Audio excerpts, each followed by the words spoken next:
গতকালকে সকালবেলা ভোরে ফজরের ওয়াক্তে আমার আপন জ্যাঠা, বড় জ্যাঠা মারা গেছে।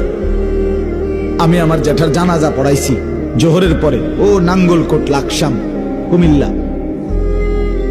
জানাজার আগে আমার জ্যাঠার কবরের সামনে আমি দাঁড়াইছি, যে কবরটা যে খুঁড়ছে, তখনও রাখে নাই কবরে।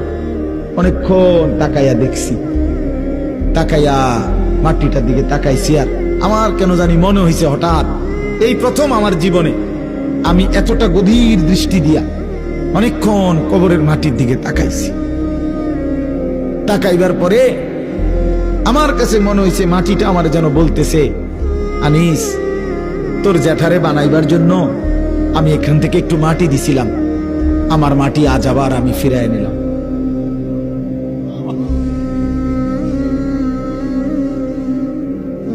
আমার মাটি আমি ফিরায় নিলাম।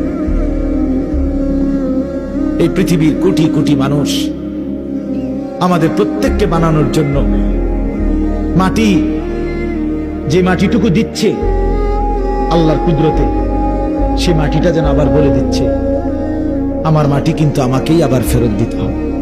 অফিহা, আমার মাটি আমাকেই ফেরত দিতে হবে।